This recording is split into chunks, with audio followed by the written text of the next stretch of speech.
Olá pessoal, bem-vindos à Zombie TV, uma overdose de cultura geek. O meu nome é Ricardo, sou o Nerd de Serviço e hoje vamos falar de mais um lançamento bastante especial da G-Flex de Portugal. Estou a falar do segundo volume de Criminal. Já que analisei mais volumes do universo Criminal, temos este aqui, Os Meus Heróis Foram Sempre Drogados, e Criminal volume 1. Vou deixar no fim deste vídeo os links para estes dois episódios, caso queiram dar uma vista de olhos, mas basicamente Criminal é uma antologia de histórias de crime no ar. O que é que tem em comum? É sempre no mesmo universo, normalmente sempre na mesma cidade, e existem personagens que às vezes vão saltando de uma história para outra, personagens secundárias ou localizações. Este volume aqui em específico é composto por duas histórias, Os Mortos e os Moribundos e Uma Noite Má. E devo já dizer que do universo Criminal, este até agora é o meu favorito. Eu gostei bastante do volume 1, mas este supera, e de que maneira? Porque isto tem apenas duas histórias e as duas histórias são contadas de uma maneira muito específica. As duas histórias têm sempre três pontos de vista e através do ponto de vista desses protagonistas vamos conhecendo a história no seu todo, ok? A primeira história, Os Mortos e os Moribundos,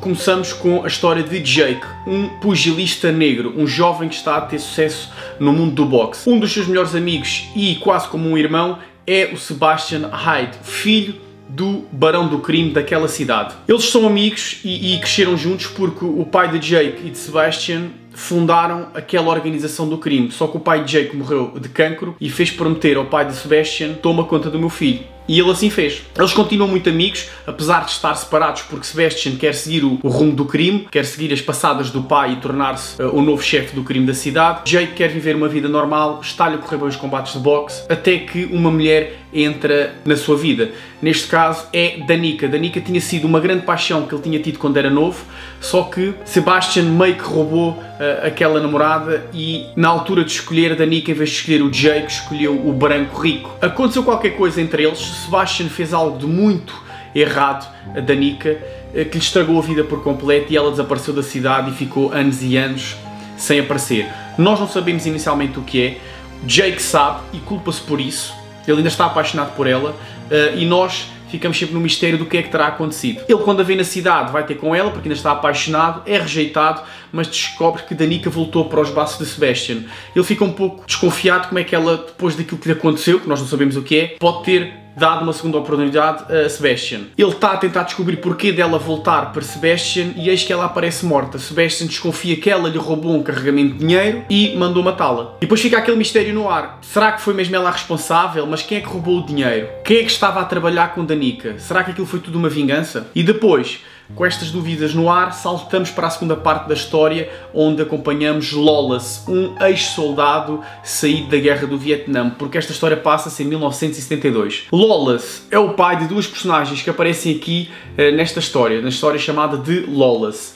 Anos mais tarde, até o próprio Sebastian, o amigo de Jake, aparece aqui como muito mais velho, como barão do crime. Lawless saiu da guerra do Vietnã, mas continua a travar uma batalha interna, uma batalha contra os traumas da guerra, e entra numa espiral de destruição regada a álcool, drogas e putas. Ele tem uma dívida enorme que tem que pagar, porque senão vão fazer mal à família dele, à mulher e aos dois filhos, e então ele decide aliar-se a Danica e roubar o dinheiro a Sebastian. Existe uma série de peripécias que eu não vou estar aqui a estragar a vossa experiência, e as coisas, como a gente já sabe, acabam por correr mal para Danica, mas ao menos já sabemos quem é que a matou, quem é que roubou o dinheiro, poderão não ser as mesmas pessoas, e depois saltamos para a personagem principal desta história, que acaba por ser Danica. Danica é o tecido que junta a vida destas pessoas todas. A vida destas pessoas foi completamente estragada por uma mulher, aliás é uma coisa em comum que a segunda história também tem, uma mulher que fatal, que faz com que os homens protagonistas dessas histórias se fodam à grande,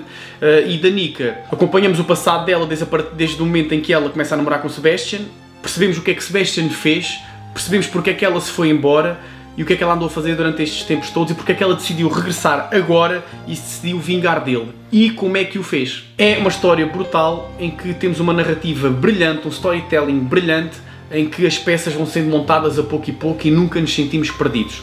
Já na segunda história, Uma Noite Má, acompanhamos um cartunista, Jacob, que desenha tiras de cartoon chamadas Franz Kafka Detetive Privado.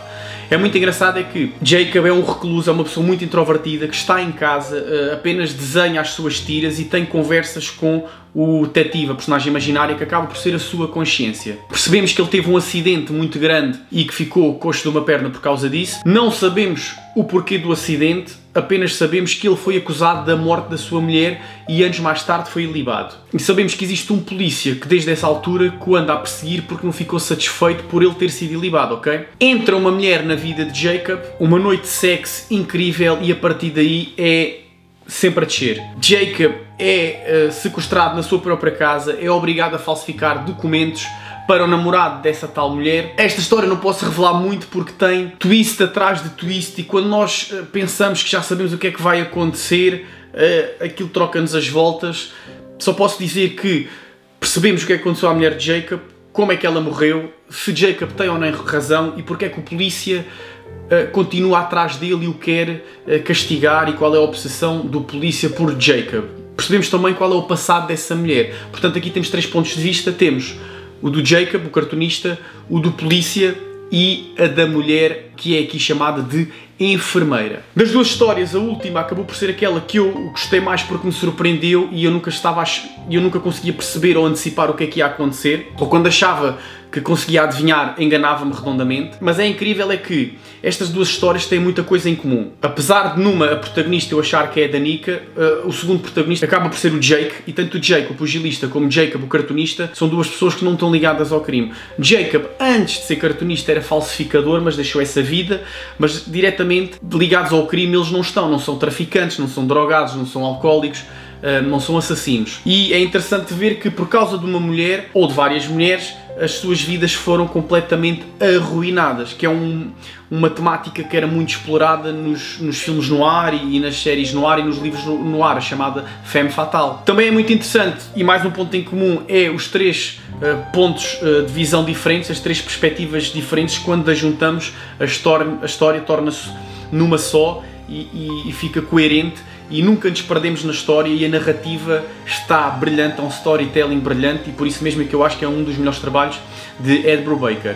Outra situação em comum entre as 2 histórias é que os 2 protagonistas masculinos acabam exatamente da mesma forma, ok? E eu não vou estragar. E é engraçado ver que Ed Brubaker descreve 2 histórias com muitos pontos em comum e as 2 histórias conseguem ser muito diferentes e ter ritmos e dinâmicas diferentes. É um exercício excelente aqui como um dos melhores escritores da nossa existência. E Ed Brubaker prova de uma vez por todas que é um dos melhores argumentistas da nossa geração. É incrível. Meus amigos, é do universo Criminal o meu volume favorito, uma consistência do início ao fim brutal, é sempre a somar pontos, sempre a subir na expectativa e entrega cada linha, cada ponto, e Sean Phillips, sempre de mãos dadas com Ed Brubaker, faz um dos seus melhores trabalhos, para mim, na minha opinião, melhor até que aqui que no volume 1, e no volume já estava bastante espetacular. Pessoal, e não se esqueçam, temos que apoiar o que é nacional e neste tempo de quarentena temos que apoiar as editoras portuguesas, portanto passem pelo site da Giflow Studio Portugal ou pelo Facebook e façam as vossas encomendas, tem desconto, este livro está com desconto. É aproveitar, vale bem a pena, vão receber o livro em casa, sem se preocuparem, vamos apoiar o que é nacional, vamos apoiar as editoras nacionais nesta altura mais difícil, temos que chegar à frente. Se queremos que depois desta crise continue a haver coisas publicadas em português, então é agora que nós temos que apoiar, é agora que nós temos que mostrar a nossa força. Pessoal, gostava de saber a vossa opinião do universo Criminal, qual é que vocês gostaram mais? O volume amarelo, o volume azul ou o volume vermelho? Deixem nos comentários e não se esqueçam, o vosso apoio é muito importante. Subscrevam as nossas redes sociais, nós temos conteúdo exclusivo no Instagram e no Facebook e subscrevam aqui o canal do YouTube. 45% de vocês não subscrevem o canal e é importante que vocês subscrevam porque nós vamos fazendo lives e assim vocês não perdem nenhuma live. Bons jogos, bons filmes e boas leituras. Até à próxima.